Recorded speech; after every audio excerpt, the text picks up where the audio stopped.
There you go. I mean, Um, that's spot on because I feel like, I mean, the side hustle component inherently, you were saying, real estate is an easy business to get into. You pass a test. You pass a test, sure, you got a little piece of paper that says I can do this, but for you to be able to be successful at it, there's investments you have to make it work. You've got to invest in your MLS. You've got to, be able to promote, get some promotional materials. You got to maybe join some, memberships in terms of connecting with communities where people can learn about you. There's putting you up your shingle isn't going to do it, in and of itself. So I sort of feel like, ease of entry and ease of success are not necessarily the same thing.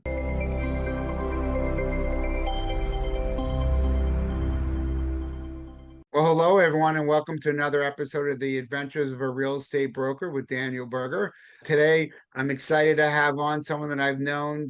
I've known you since 1988, so that is decades now. That just means we're old men.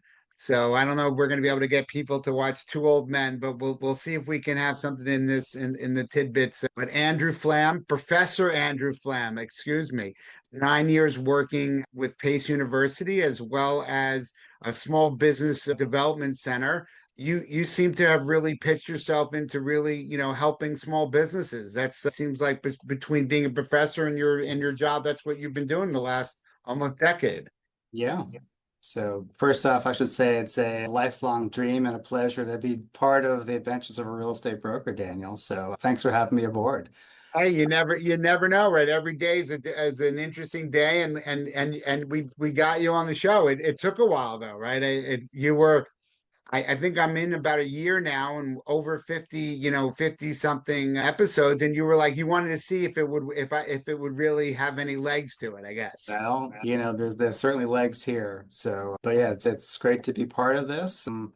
As you note, kind of small business is my passion. I think as you and I have probably talked about at some point, I come from a line of small business owners in my family. My dad was a business owner and my, grandparents had worked for small businesses. And I sort of feel like it's just kind of, things that I like to see and do. And I think the impacts they have in terms of helping neighborhoods, remain vibrant and interesting and the different types of things that they can do to kind of help, cities and generate jobs, I think is something that I'm really passionate about. So it's fun working with them.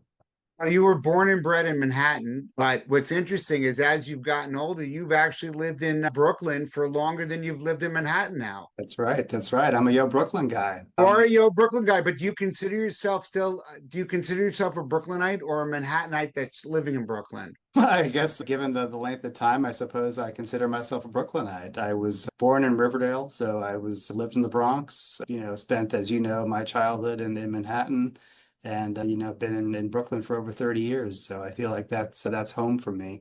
And, I really, I think there's a lot of fun and exciting stuff happening in New York City. I still really enjoy being here. And, it's a fun place to call home.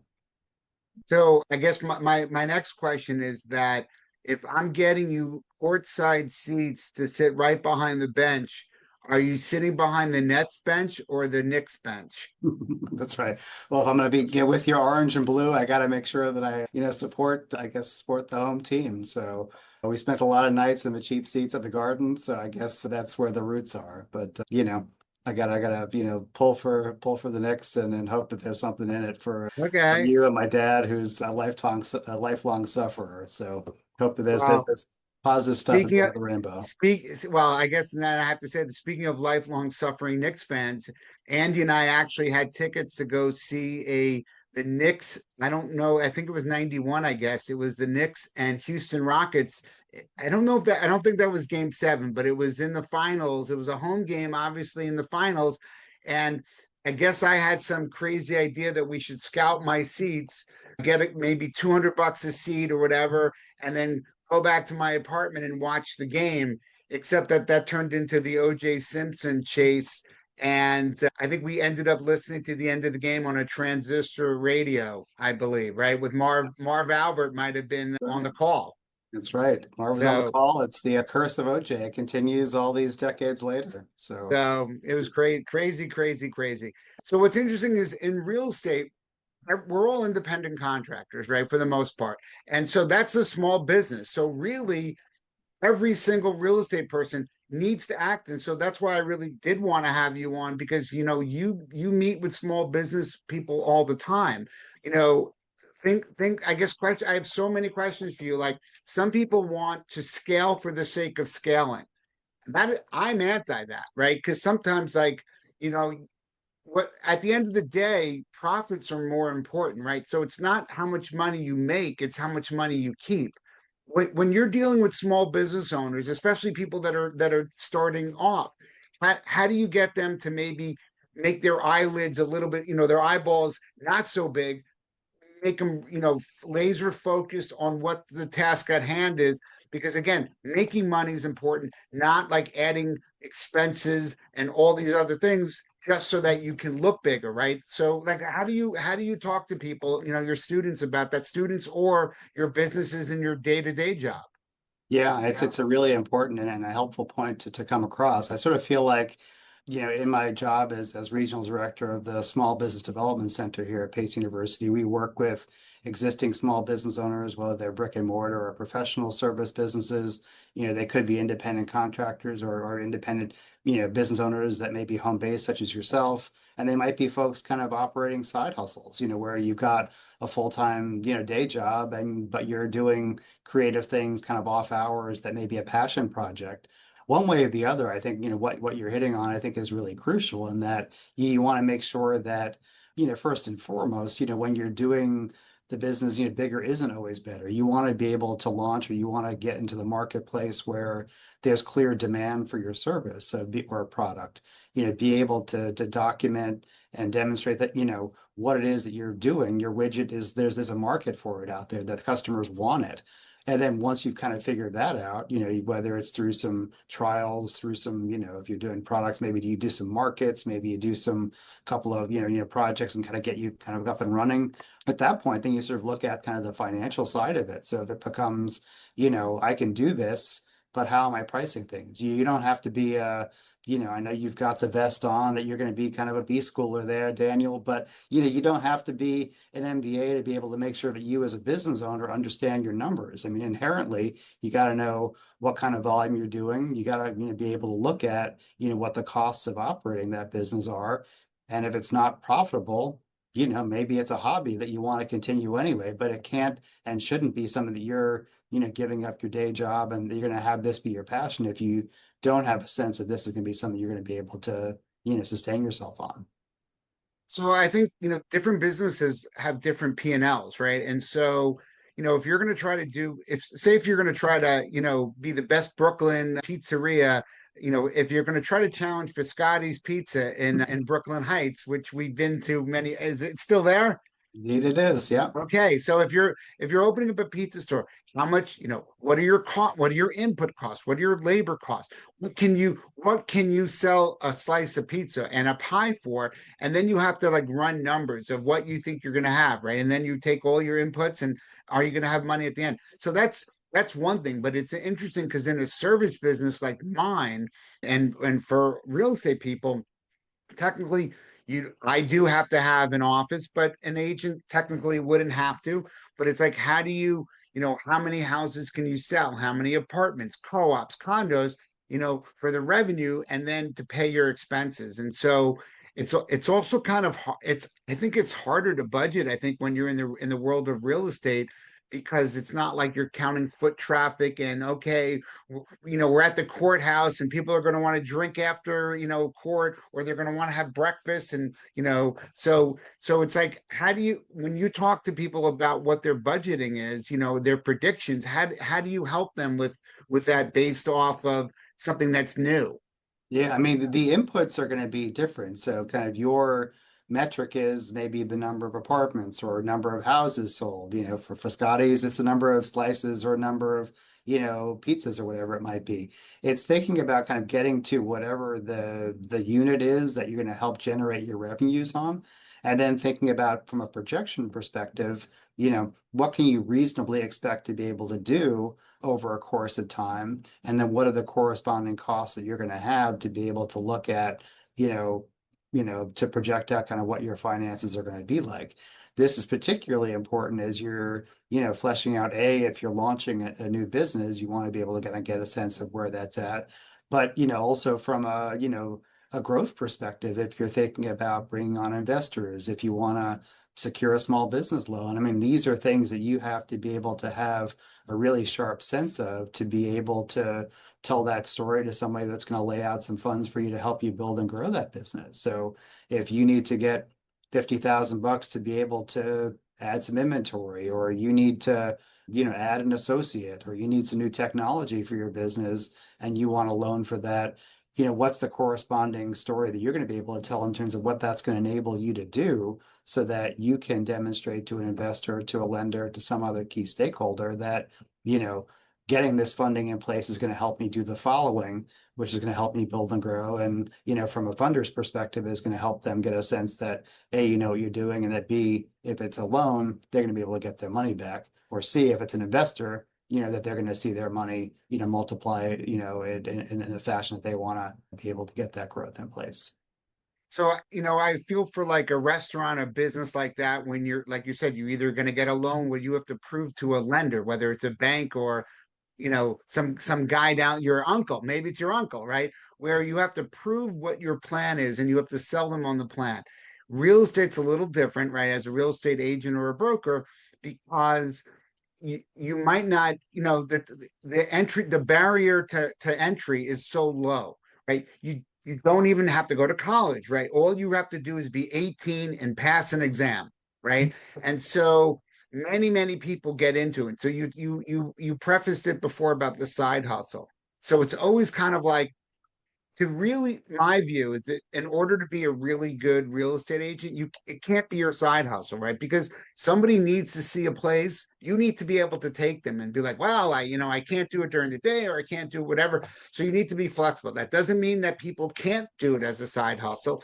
It's, the easiest would be is to be a listing agent, right? Because that you you don't always have to be in the house. There's technology that allows other people, but who's going to let you list their house if it's your side hustle and you're not really doing it? So it's kind of like you're many people get into it. And because also people, what's amazing is if you watched, Million Dollar Listing and all the fix and flip shows and everything that you see on television, it sounds so glamorous, this life of the real estate agent.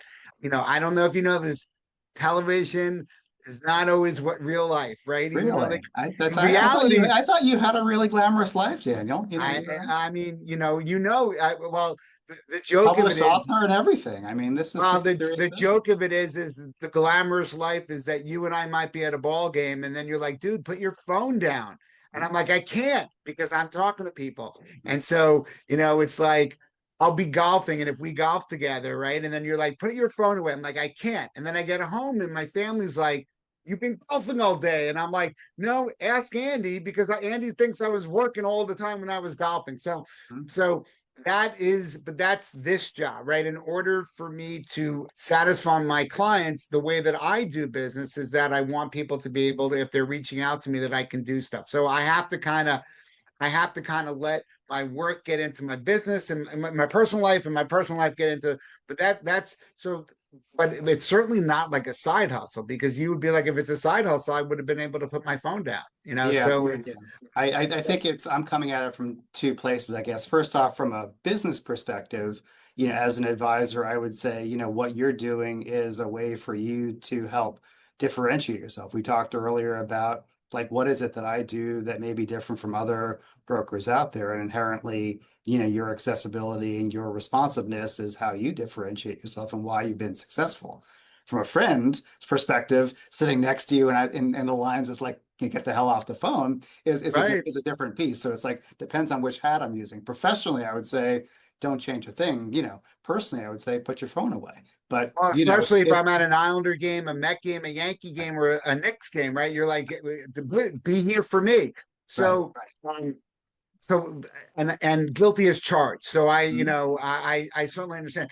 The but the issue though is that, from a side hustle perspective, it's really difficult. And when the market has been crazy, everybody wants to do it because they feel like, oh my God, you sell a house, you make $30,000. Well, maybe because you might have to give some to your broker, or me as a broker, I have to pay rent and I have to pay for Zillow and I have to pay insurance and and how about healthcare, right? We're independent contractors. We have to pay for our own insurance. So those things, it looks sexy. And clearly, if like an example was if you're a school teacher and you want to do this nights, weekends in the summer, it's and if you make 15, 20, 30,000, that's not bad because that's a nice little that might be your trip money, right? So it's certainly, so it really depends on how you can do that.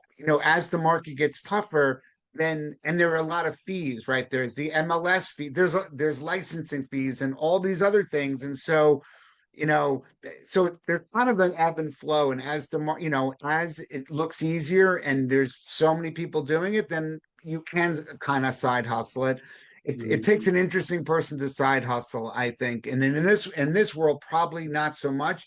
You also said something that I like is is it a side hustle or is it a hobby, right? Because Mhm. my wife always says, because whenever I try to do things, she's like, if it ain't paying, it's a hobby, right? There you go. I mean, Um, that's spot on because I feel like, I mean, the side hustle component inherently, you were saying, real estate is an easy business to get into. You pass a test, sure, you got a little piece of paper that says I can do this, but for you to be able to be successful at it, there's investments you have to make it work. You've got to invest in your MLS. You've got to, be able to promote, get some promotional materials. You got to maybe join some, memberships in terms of connecting with communities where people can learn about you. There's putting you up your shingle isn't going to do it, in and of itself. So I sort of feel like ease of entry and ease of success are not necessarily the same thing.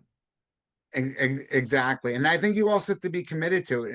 And so what's interesting is that I feel that it's I didn't really get taught this is how you were a real estate broker. It was kind of more like just from my life experiences of, you know, you know, selling as an 8-year old, and then even in college, Andy and I went to college together. So, you know, Andy knows that, I did you come with me when we went to Mexico to Mazatlan?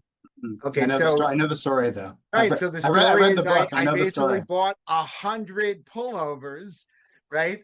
And basically everyone's like, "What are you doing?" And I wrapped them in like I brought them back and I wrapped them in like garbage bags basically to get them in. And then I get to the border and they're like, this is a textile. They're textile tariffs. And I'm like, oh, so I actually, I got my way around that. I paid the smallest tariff possible to allow it to come in. But they were like, there's quotas on that. I'm like, oh, so, and then basically, as you know, in the student center, myself and other people were selling these Mexican pullovers to help fund the trip. So it's kind of in my blood, but you have to be committed to it. And what's also interesting is, you talked about like if I hire one employee, everything changes, right? The laws are very different when you have employees as Mhm. opposed to not having employees. So I've done everything I can to really have everyone be independent contractors. So it's interesting when people say, "Oh, you're an employee." I go, "No, no, no. I don't have any employees. They're an independent contractor, which means that you have to treat people like that, right? You can't tell them what to do. You can't tell them where to go. You can't tell them to have meetings, and it's autonomous. But in the world of having a specific job that this is what you have to do. You report to, as you would say, the man, right? Mhm. This is more like there.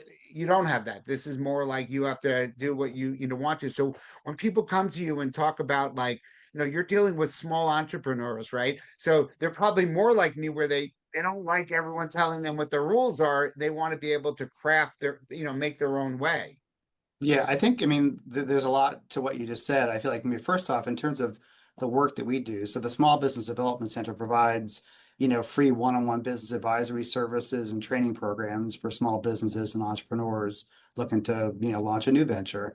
So, the work that we do kind of looks at, we talked a bit about the financial, side of the house, so to speak, but the operations in terms of how you operate it, whether you're a sole entrepreneur or whether you're a small business with 10 or 20 people, whatever it might be, the functions of being able to make sure you're passionate about your product or service. That's clearly why one gets into and one becomes a small business owner. But being cognizant of and or having people around you that know kind of what the requirements are to keep yourself on the right side of the law are certainly important. So, what you're describing about, independent contractor, roles versus employee roles is crucial. Making that as an example in terms of how to operate effectively, how to make sure that what you're doing is following the letter of the law so that you kind of stay in the right place. So, the things that we help business owners with are, accessing financing, helping them understand what their requirements are,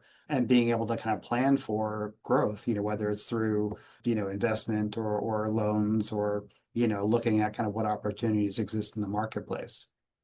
You know, I'm assuming that there's many people that are like, man, I make really good apple pies, and they make apple pies in their house and they sell apple pies. It's a hobby, but then it's more than that. They're selling it, but then they're okay. Now I want to make it my business, right? Or Mhm. a formal side hustle. Well, there's going to be a point that you can't use your house anymore to make those pies because you can't make enough of them, right? And then you have to like, okay, are you going to contract manufacturer? Are you gonna go rent space, right? So now you're renting space, and now there's food laws, right? There's Mhm. if anyone's going to help you to do it, they're an employee, and then you have to have accountants, and there's legal rules, and so going from the cool hobby niche thing to basically wanting to start a business.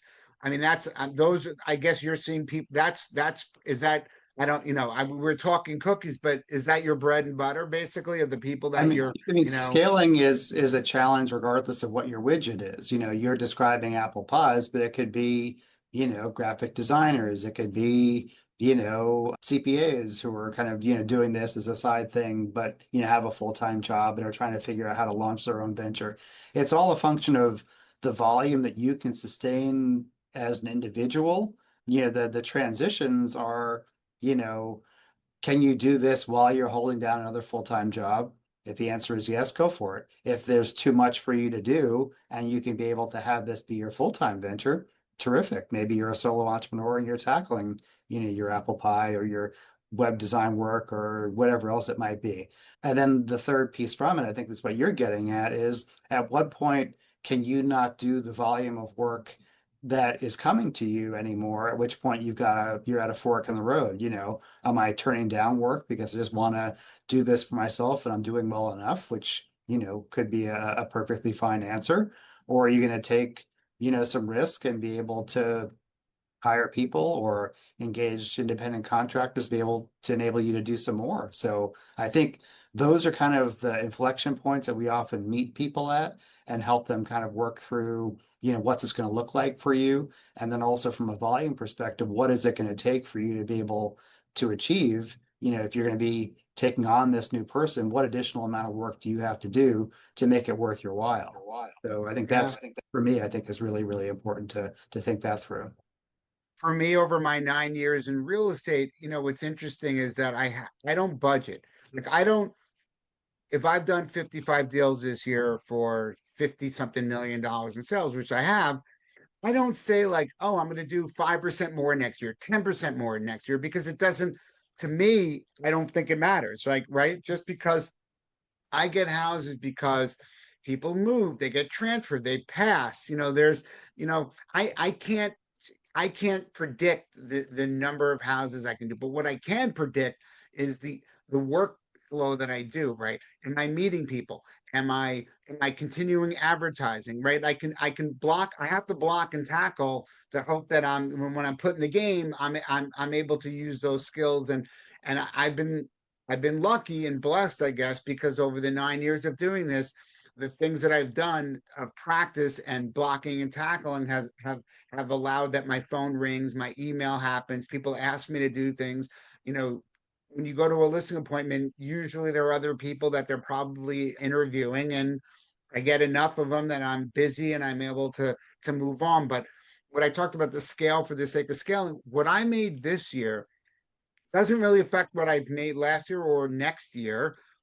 But if I have too many overhead costs, that's the problem, right? Having overhead costs that force me to have to make X amount of revenue is a problem, as opposed to having lower input costs. So it doesn't really matter if I make 20% more next year, 30% more, or 50% more or less, because I'm kind of more nimble, right? And so in the world of real estate, I think that's kind of important, not to get over your skis. And so, and the other thing that you always want to do is like, the other thing that you want to do in real estate is not like, I'm the secretary, right? I'm my own admin. I don't have other people that are, that answers the phones. It's me that's doing it. So it's kind of like, yeah, there's probably a point that I can't get to be bigger, but how big do I need to get? I mean, that's really inherently the question is that, you have, as we had said before, I mean, you're differentiating yourself based on the level of service you're providing, but, and you did a lot of volume and obviously you're doing great, in terms of your own business. But if you're going from 50 to 150 deals, like, is that still sustainable based on the structure you have in place? Not to suggest that's something you want to do, Right. but it's like if you have a process and you have a role that you're comfortable with and that's working for you, there may not be a requirement for that. But it's sort of thinking about at what point, how you do things and with whom you do it, is it sufficient to be able to sustain whatever the volume is? You're saying, if it's some percentage higher, you continue to do it as you're doing it and you'll be more profitable, and that's all good. Maybe that, you know, gets me a couple of extra Mets tickets, so that's always good as well. But, yeah, all joking aside, I sort of feel like if you're looking at kind of what that number is, that forces you to think about how and whether you're doing things differently, I think is kind of the larger question in terms of, how you operate and who you operate with. Well, I think if you're putting the Professor Flamm hat on, so that's correct. And so if I want to get bigger, well, one way is what I did. I opened up my own brokerage, right? So that I don't necessarily need to scale my business, but I can then, instead of being salesperson Danny, I can be mentor and leader Danny, and have other agents that I'm growing, mentoring, helping, investing in growing their business and helping them with their business planning and their advertising, so that, because as we know, in the book world, I get a piece of it, right? So that if I invest in their, it's just like any business, that if I invest in other people and help grow their business, then I get a reward for my investment. So I can have more of those people. But it's interesting because as I've talked to other brokers, at some point it's too many agents that you have there, right? You need too big of a facility, you need too many leaders. I was told that someone who's had from 5 to 100, I think they said 30 agents was their sweet spot for where they probably made the most money, based off of having to have overhead and headaches and time for people. So that clearly is, it doesn't always pay to have more. More is not always more. Sometimes Huh? more is less. Right. And then you have to kind of know your business. So, I probably have like 8 full-time, 5 to 8 full-time people, and then a couple other people that are side hustling, right? So in the end of the day, my role is that, okay, I'm going to do my selling, and then I'm going to help assist these other people. And helping those other people is a way to scale a little bit, smaller. But it also, I like mentoring and teaching and all that. So I kind of get to not just be the seller. I get to be the coach and team leader. So it's kind of, you kind of get both. So in the real estate world, you have to look at your business and see, how do you pivot, right? And so that's what I've done. What's interesting is also, I know that you like to get a piece of it, so I mean I that's always want to get a piece of it, right? uh-huh. For a hit, for Mhm. especially, yes. I'm just gonna say yes, yes, yes, Abe. And I'm and gonna give and one of and those. and if the 30 person kind of model is kind of what you're looking at, that if that's structurally what makes sense, kind of getting back, to the discussion is that that's what is it that you need to do to be able to make sure you have sufficient time to manage that type of volume of people, and how much does that take away from your direct selling? So it's interesting. That was his, right? Or his and a couple of people. Mine is not that. Mine is mine. I mean, could I get more? Sure, I could, but I don't actually actively recruit. So So it's more like people come to me because I don't need to be bigger. Like what I'm doing is enough. And that's my point is you don't always need to be bigger. You should be happy with what you have. And I don't have like I still have no employees, right? So if I wanted to be at 30, I would need to have an office manager. I would need to maybe get a bigger office, right? Those are all you're adding on huge expenses, you know. And in the real estate world, there's other ways that you can add business, which I've been doing as well as investing with some of my clients, right? So invest in a deal with a client. Well, that's a way that you can, right? So like I think that we discussed, I invested in Beacon, New York, in a firehouse that I'm 25% owner with my client, but he's the managing person, right? So it's kind of like I'm the silent partner there, which I know that you think it's shocking that there'll be I don't envision anything you that as a I'm silent. silent in. I don't envision you as a silent anything, Daniel. But I that's know. good. So see, I'm pivoting because Uh-huh. as I'm getting more gray hair, I Old, still old, have both, man. old dogs and new tricks. I love it. I'm right. Like you pivot and you're like, okay, so then you can have your assets working, right? To increase that. And it's also, it's not all in my brokerage, right? It's in but it's in something that I know. So it's kind of, so that's an example of, how Thinking about new lines of business and what you can be involved in, what you inherently have skills in. So it's not you going from being a real estate broker to making your apple pie where there's no direct connection necessarily. If you're going from one to a related industry, which could also kind of fall under the same umbrella, which brings some of the same skill sets, which engages some of the contacts and, expertise that you have. I mean, that's inherently kind of a smart and sensible expansion of what you're doing and how you're able to generate revenue. right, because if we need to then find tenants, well, okay, I'm a real estate broker. I can do that. Where it's like an hour north of me, but it's not outside my market. I certainly am an hour, but it's also interesting because you'll laugh because one of our fellow fraternity brothers and friends from college, Mark Osborne, right? His sister lives in Beacon, which is where the firehouse is. And she's basically, I think she works like in architecture, right? So it's always like Wayfinding. it's always you find people, you leverage your Rolodex and how do you network and how do you bring other people in and then right. So that's always been how are you the people, how do you connect? I've always said that I like connecting people, right? And so the connecting people is also kind of a fun thing to do. And you don't know where that takes you, but it takes, but many times it takes you to interesting things to help, find the next thing that you might want to do. Yeah, I think, I mean, for me, some of the connections I think that have been interesting, a year and some ago, our center expanded our boundaries to start serving, Brooklyn-based small businesses. And I think for me, making those connections, I think is really about kind of getting into individual communities and figuring out who the key stakeholders are. So, whatever your widget is, for us, it's free one-on-one business advisory services.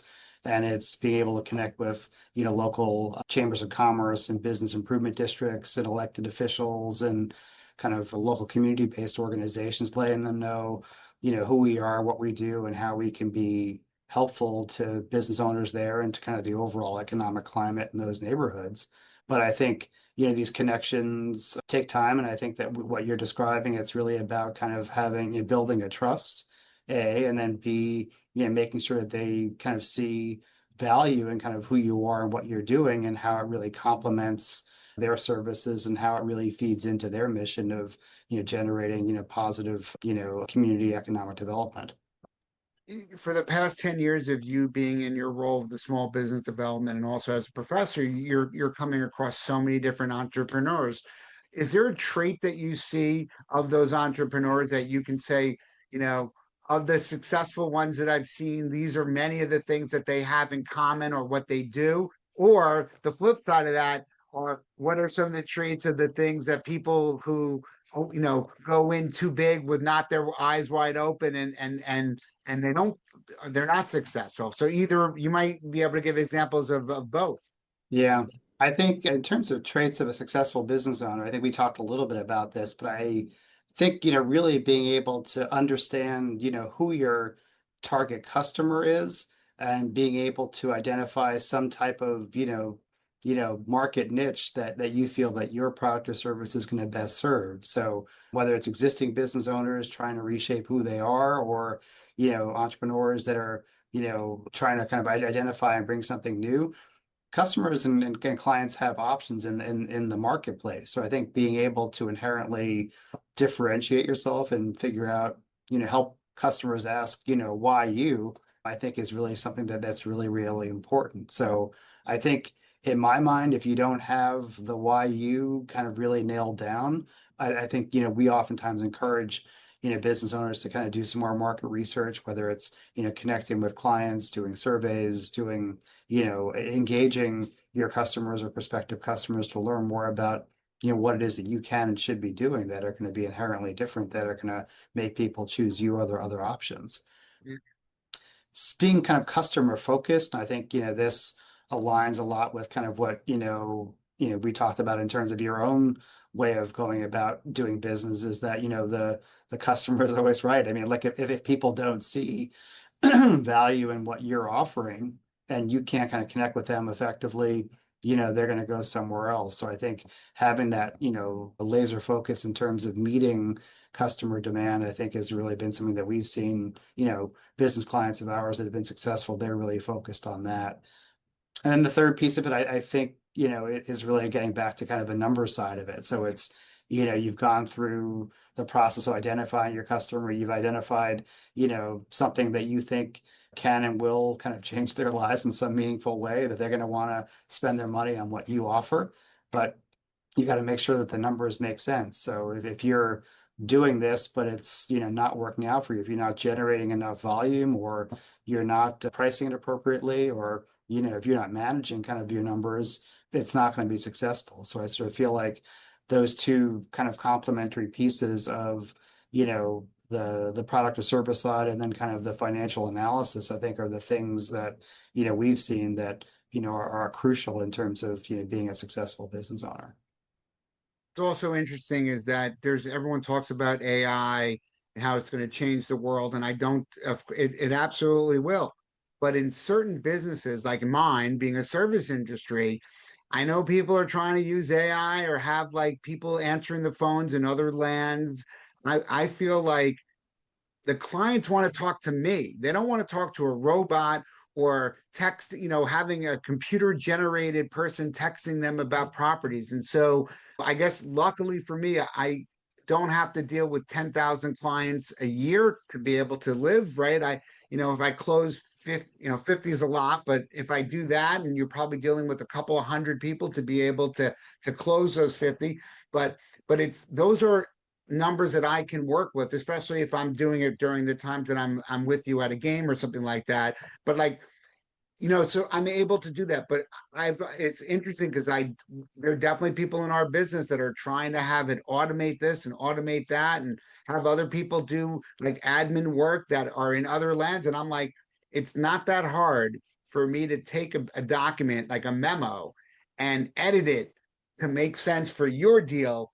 I don't need somebody else to do that, because I also want to be involved in my deals, right? Like that's kind of why because me opening a door for a buyer is probably the least important thing that I do, right? The opening of the door. Because if you could do that, that easily could be done electronically, right? You could have a buyer comes to the house, there's a camera there, it sees who you are, maybe you show your ID, the door opens up and you go in. That's the least of what I do, is open a door. It's walking through the house, discussing it, seeing, are there pitfalls? What other, how do we connect with proper inspectors, engineers, architects, lawyers, how do we bid? What's the bid strategy? How do we deal with your banker? So it's a real estate agent is really a quarterback. And so it's really quarterbacking the team to help, if somebody needs to buy, sell, or rent, it's how do I bring a team of people together to help a client do one of those things, buy, sell, or rent, or invest or whatever. And so I feel like the secret sauce, just as you said, in any business, what are you going to do better, different, or special than what's already out there?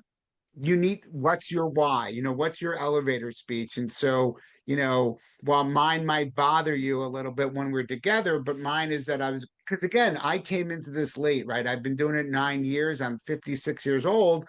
There were other people that have been doing it longer, other people that are bigger. And I'm like, I don't need to be bigger. I don't need to be the best. I don't need to be the best out there. I need to be the best me. And I need to have that people want to work with that because they like that, right? And so that's what I've tried to do. And obviously, I wrote a book this year, The Adventures of a Real Estate I Broker, and heard you wrote a book. Yeah. I tried to have a little, which is I, like, I read the book. It's not a signed copy, which is, a little bit of, we'll I have a work beef with the we'll author, work but on that. we'll But take like, that up offline. well, when you so the book is like, I mean, you can tell that it's from my words, right? Like it's like when you read it, you were like, did you feel like I was talking to you and telling you the story? Well, you've heard these I things. felt like you probably had a microphone next to you and you just started, telling stories. So yes, it was very much you. So, that's so again, that's another why, like, why should people work with you? Well, that's just like 14 chapters of stories of me working with people, because then maybe I'm kind of using it as a marketing tool, right? Where people can see this is what I'm about. And they're like, oh, I like, some people are going to be like, I hate that guy. And that's, we don't I necessarily know some people that might say that right. We about don't. you. I agree. We don't necessarily blame those people. Yeah. And so, if I can get a couple of people that say, "Oh, this guy's okay. I want to work with. He'll get my back," then that's all we're going to do. But ultimately, you have Mhm. to be yourself, right? So, like, yeah, there are going to be people that are like, "You're not for me," and that's okay. It's like you can't be all things to all people, and so you have to know who you are, and you have to be true to yourself. And real estate, or really any business you do. Yeah, and I think in particular for small businesses, I mean, there's not a lot of wiggle room on your front on the pricing side of things. Certainly, a lot of the businesses we work with, you're not going to compete on price, with something that's available via Amazon or some other, conglomerate or some international, massive business. I mean, the folks that we work with, you're differentiating yourself on the customer experience, is there somebody, as you're describing, kind of a live person that you can talk to about a product or service that you're interested in securing? Do they offer things that are going to be hard to find otherwise? Are they one of a kind, things that, are going to be of interest for you that differentiate you from, somebody that may go to some chain store that, has a whole bunch of things that look the same? Is there something different about kind of the experience there that, if it's food or entertainment or whatever it might be, are there things that you can do there that you can't do elsewhere? So I think figuring out what that why is and being able to, really hone in on it and, without fail kind of implement that and have that be, the reason that people shop with you and support you, I think is really inherently kind of what a small business is all about. I think the small business, they need to earn it. They are allowed to be priced differently, but they need to earn it. And so I like the idea, like Amazon to me, if those products are just products to me and I'm just ordering, some like a stapler, and when it comes the next day or that day, then maybe that's not a thing for a small business. But I want, like, I shop for my pet food actually from a local small business, right? I know it's not the least expensive, but they have what I want. If I need to get something a little different, they have that, and they're there for, they're there when I need them for special things. And so they add value to me. And so all small businesses need to add value, right? And so, a restaurant needs to, when you go, I love going out to restaurants, right? So my local restaurants need to add, they need to be clean. The food needs to be good. There needs to be a good atmosphere. But if you have that, I'm gonna go, because that's, I want to be able to entertain people. I want to eat good food. And so, you can't just mail it in, right? You do have to, those small businesses have to know what their why is and deliver on that why. But certainly, I do think that the way that that people are looking for those types of businesses, and so you just have to, you have to you have to a small business needs to make it known what they're about, and then they have to stay true to who they are. Mhm. For sure. I mean, that's really the value they bring, to their customer and to their community. And I think that, tying back to my interest as kind of like a city guy, where it becomes like that's, what makes neighborhoods interesting. So you have places that have unusual things where the owner themselves is oftentimes kind of behind the register, kind of giving you a sense of feedback, giving you a sense of kind of what, is available and can be available versus, things that are kind of more mass produced that might not be as interesting, as tasty, or whatever it might be. We're not allowed to get political, but what I'll say is New York City is still one of the greatest places in the world. And so regardless of what side of the aisle the mayor or president or the governor are, it's still New York City. People from around the world want to go there. And I think I agree, neighborhoods and people make up, will be the driving force of those areas. And so, you know, someone for who's in power for 2 years, 4 years, 6 years, they come and go, but the city is still the city and it's extremely vibrant. And I think the neighborhoods is really what drives people from around the world to want to come visit, live, have second homes or pied-à-terres where they can come and be part of New York City. So New York City is an amazing place, and the neighborhoods and the entrepreneurship, I think, is quite something. And I think people really they look forward to that. You and I can agree on that. How about that? That's good. There we go. Well, so with that, I should probably I thank you, Andy, for coming on the show. You're social media adverse, so you probably think this is just something else, something. It's, don't worry about the podcast. It's not a real thing. Nobody's going to see it, so don't worry about that. But I love it. I'm active. I like to promote, the things that we as a center are doing. And I think, I am passionate about helping small business owners. And I think there's real value to the ecosystem that's in place to kind of help folks, launch and grow ventures. And I feel like successful business owners are those who kind of take advantage of the resources that are out there. Ours are free. And can you give a shout out and some of the information if someone who's watching the podcast wants and is Metro New York and needs the help of you and the school? Can you give the information for that? Sure. So appreciate that. So as the Small Business Development Center here at Pace University provides free one-on-one business advisory services and training programs for small businesses and aspiring entrepreneurs. And if you are interested in connecting with one of our advisors for some free help, please email SBDC. Those are the initials behind Small Business Development Center. So it's sbdc@pace.edu. And we'd love to work with you. As they say, pace is the place. They This do is say it, that. man. Exactly. Well, Andy, thank you very much for coming on the podcast. I appreciate it. And we'll have this memorialized for years to come. So Fantastic. when we're more gray and much older, we can look back and say, yes, we did that. I did So the podcast with the Daniel. Sweet. thank you. Thank you very much. And for everyone, thank you for joining in for another episode of the Adventures of a Real Estate Broker. Until next time, again, thanks for tuning in. If today's stories opened your eyes, wait till you see what's next. Hit the video on screen to join the next adventure with Daniel Berger.